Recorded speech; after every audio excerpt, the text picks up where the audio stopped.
বন্ধুরা, শুধু তোমারই জন্য সিরিয়ালের আজকের রিভিউ। রাহি সেজেগুজে বাড়ি থেকে বেরোচ্ছে। তিতলি বলছে, দিদি ভাই তুই কোথায় যাচ্ছিস? আজ তো তোর টিউশন নেই আর লাইব্রেরিও বন্ধ যতদূর জানি।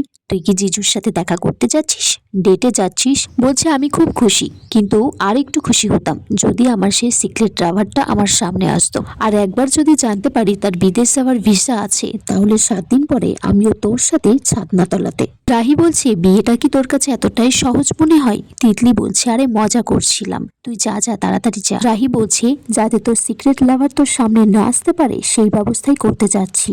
এদিকে বেলুন দিয়ে খুব সুন্দর করে সাজিয়েছে, যেখানে রাহুল তিতলিকে প্রপোজ করবে। রাহুল সবাইকে বলছে, তোরা তাড়াতাড়ি হাত চালা, সবটা কিন্তু গোছাতে হবে, তিতলিও চলে আসবে। রাহুল এদিকে ভাবছে যে তিতলি তার দেওয়া সেই লাল কালারের ড্রেসটা পরে তার দিকে হেঁটে আসছে। রাহুলের বোন বলছে, দাদা ভাই তুই আমাদেরকে কাজ করতে বলে নিজেই ভাবতে বসেছিস। রাহুল বলছে, আমি আজকের দিনের এই মুহূর্তগুলো খুব স্পেশাল করে নিজের মনের মধ্যে রাখতে চাই। রাহুলের বন্ধু বলছে, ভাই তুই চিন্তা করিস না, আমি রেকর্ড করব। রাহুল বলছে, কোনো রেকর্ড না, আজকে আমার এই তিতলির এই মোমেন্টসে কোনো রেকর্ড হবে না, শুধু মনে থাকবে। তোরা এবার এখান থেকে যা। রাহুল বলছে, তোরা তো দেখছি খুব অদ্ভুত, আমার পিছন পিছন খালি ঘুরে বেড়াচ্ছিস। তখন রাহুলের বোন বলছে, কাজের বেলায় কাজই আর কাজ ফুটলেই পাজি। রাহি এদিকে স্কুটি চালিয়ে আসছে। হঠাৎ করে রাস্তার মাঝখানে একজন মহিলা বলছে, মারে আমি 2 দিন কিছু খাইনি, আমাকে কিছু দিয়ে যা। রাহি তারপর দাঁড়িয়ে তাকে 100টা টাকা দিয়ে বলে যে, মা তুমি আগে কিছু খেয়ে নাও। মহিলাটি বলছে, তুই খুব ভালো রে মা, কেউ তো দাঁড়াই না, আর তুই দাঁড়িয়ে আমাকে খেতে বলি এই টাকাটা। খুব ভালো হবে, দেখিস তোর রাজপুত্রের সাথে বিয়ে হবে, তোর মনের মানুষের সাথে আজকে দেখা হবে। মহিলাটি সেখান থেকে চলে যায়। রাহি বলছে, মনের মানুষের সাথে দেখা হবে না মা, আমি তো যাচ্ছি আমার বোনের জীবনটা বাঁচাতে, একটা খারাপ মানুষের থেকে নিজের বোনকে রক্ষা করতে। রাহুল তারপর চোখে একটা লাল কাপড় বেঁধে গান গাইছে। সেখানে রাহি এসেছে, তার মাথায় অনেক গোলাপের পাপড়ি পড়ছে। রাহি বলছে, নিজের চোখের বাঁধনটা খুলুন, আপনি যার জন্য অপেক্ষা করছেন আমি সে নই। রাহুল তারপর পিছন ফিরে দেখে সেখানে রাহি এসেছে। রাহি তখন বলছে, তার মানে তুমি এতদিন আমার বোনকে ওই উপহারগুলো পাঠিয়েছো, তুমি দেখছি খুব ডেঞ্জারাস ভয়ঙ্কর একটা লোক।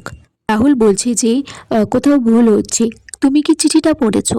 তখন রাহি বলছে যে আমি ইচ্ছাকৃতভাবে পড়িনি, চিঠিটা তো আমার হাতে এসে পড়েছিল, ভাগ্যিস পড়েছিলাম, না হলে তো এই রূপটা দেখতেই পেতাম না এখানে এসে। রাহুল তারপর রাহিকে বলে যে তোমার বোন তিতলি, আমি তাকে ভালোবাসি, আর আমি কোনো রোড সাইড রোমিও নয় যে মেয়েদের পিছন পিছন ঘুরে বেড়াবো।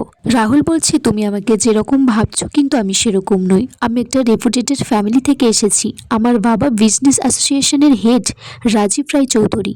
রাহুল বলছে, আমার কাছে আমার ফ্যামিলি, আমার টেনিস সব, তাছাড়া আমি কোনো জবলেস ছেলে নই, আমি ন্যাশনাল চ্যাম্পিয়ন জিতেছি টেনিসে। এই তখন মনে মনে ভাবছে যে ছেলেটা বানিয়ে বানিয়ে এতগুলো মিথ্যে কথা কেউ বলতে পারে, আর না হয় সত্যি বলছে। রাহুল বলছে, আমি টেনিসে চ্যাম্পিয়নশিপ জিতে আমি আমার দেশের নাম উজ্জ্বল করতে চাই, আমি আমার দেশের জন্য কিছু করতে চাই। রাহুল বলছে, আমি শুধু ন্যাশনাল চ্যাম্পিয়নশিপ জিততে চাই না, আমি সেই টাকাটা দিয়ে একটা টেনিস একাডেমি তৈরি করতে চাই। আমার মা বলে দেশের মাটিতে থেকে দেশের জন্য কিছু করতে, আর আমার বাবা এই দেশকে এতটাই ভালোবাসে, এতটাই ভক্ত, যে আমার দিদি বিয়ের পর বিদেশে গিয়ে সেটেল করেছিল বলে তার মুখটা পর্যন্ত দেখেনি। রাহি বলছে, তাহলে আমি বলবো তুমি ভুল মানুষকে ভালোবেসেছ, কারণ তিতলির ভাবনা তোমার ভাবনার মনে অনেক পার্থক্য আছে। তিতলি তাকেই চাই যে তাকে বিদেশে নিয়ে যাবে। রাহুলকে বলে যে তুমি খুব ভালো ছেলে, নিজের অনেক স্বপ্ন আছে, ভগবানের কাছে প্রে করব তুমি তোমার স্বপ্নটাকে সত্যি করো। তুমি তোমার কথা মন থেকে খুলে বলেছ, তাই আমি তিতলির কথাটা তোমাকে মন থেকে খুলে বললাম। তোমার এই দেশপ্রেমের জন্য তুমি আর যাই কিছু পাও না কেন, তিতলির ভালোবাসা কখনো পাবে না।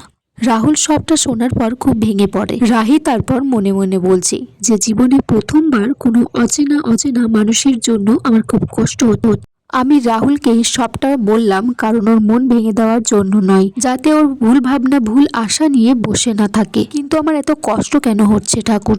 তারপর এখানেই আজকের পর্ব শেষ হয়ে যায়। বন্ধুরা তোমরা কমেন্টস করে জানিও কেমন লেগেছে আজকের পর্বটা।